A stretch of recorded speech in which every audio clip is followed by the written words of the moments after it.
সন্দেশখালী মামলায় রাজ্য কেন সিবিআই তদন্তের বিরোধিতায় আবেদন করছে, কাউকে প্রোটেক্ট করার চেষ্টা? সোমবার এভাবেই রাজ্য সরকারের আইনজীবীদের উদ্দেশ্যে কড়া প্রশ্ন ছুড়েছে সুপ্রিম কোর্টের ডিভিশন বেঞ্চ। এই মামলায় রাজ্যের আইনজীবী অভিষেক মনু সিংভিকে শীর্ষ আদালতের ডিভিশন বেঞ্চের বিচারপতি ডি.আর. গাভাই এবং বিচারপতি কে.ভি. বিশ্বনাথনের কড়া তিরস্কারের মুখে পড়তে হয়েছে। আদালতের পর্যবেক্ষণ, সন্দেশখালী মামলায় নারী নির্যাতন, যৌন হেনস্থার অভিযোগ উঠলেও সিবিআই আটকাতে রাজ্য কেন পৃথক আগ্রহ দেখাচ্ছে? আইনজীবী অভিষেক মনু সিংভির করা যুক্তি নস্যাৎ করে এই প্রশ্নবাণ ছুড়ে দিয়েছে শীর্ষ আদালত। ওয়াকিবহল মহলের প্রশ্ন, সন্দেশখালী কাণ্ডে সিবিআই আটকাতে এত তৎপর কেন রাজ্য? তাহলে কি সুপ্রিম কোর্টের সন্দেহ ঠিক? বিশেষ কাউকে প্রোটেক্ট করতে সিবিআই এর বিরোধিতা রাজ্যে? ওয়াকিবহল মহল বলছে, রাজ্যের বা শাসক দলের বিরুদ্ধে দায়ের যে কোনো মামলায় হাইকোর্টে ধাক্কা খেলেই মানুষের করের টাকায় সুপ্রিম কোর্টে ছোটে রাজ্য সরকার। এই প্র্যাকটিস কি কাউকে আড়ালের চেষ্টা? প্রশ্ন তুলছে ওয়াকিবহল মহল।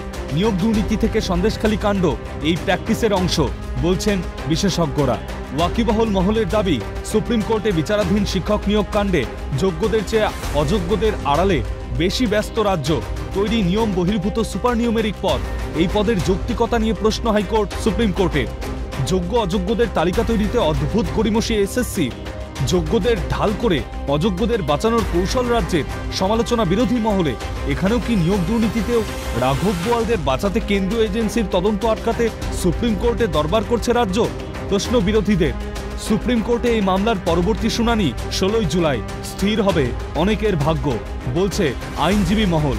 কিন্তু নিট কাণ্ডে বেনিয়ম স্বীকার করে একটুও সময় অপচয় না করে সিবিআই তদন্তের নির্দেশ দিয়েছে কেন্দ্র। কেন্দ্রীয় শিক্ষামন্ত্রী থেকে মন্ত্রকর্তা বেনিয়ম স্বীকার করে জড়িতদের বিরুদ্ধে কড়া ব্যবস্থার আশ্বাস দিয়েছেন। কারণ মোদী সরকার দুর্নীতির প্রতি জিরো টলারেন্স। মোদী সরকারের কাছে পরীক্ষার্থীদের স্বার্থ প্রাধান্য। তাই ফের নিট পরীক্ষা আয়োজনের ইঙ্গিত সুপ্রিম কোর্ট দিলে মেধাবী ও যোগ্য পরীক্ষার্থীদের হয়ে সওয়াল কেন্দ্রের আইনজীবী। সোমবার সুপ্রিম কোর্টে নিট মামলায় সেভাবেও মুখও পড়েনি কেন্দ্রের, কারণ দুর্নীতি রোধে প্রথম থেকেই স্বচ্ছ মোদী সরকার, বলছে ওয়াকিবহল মহল। ক্যালকাটা নিউজ।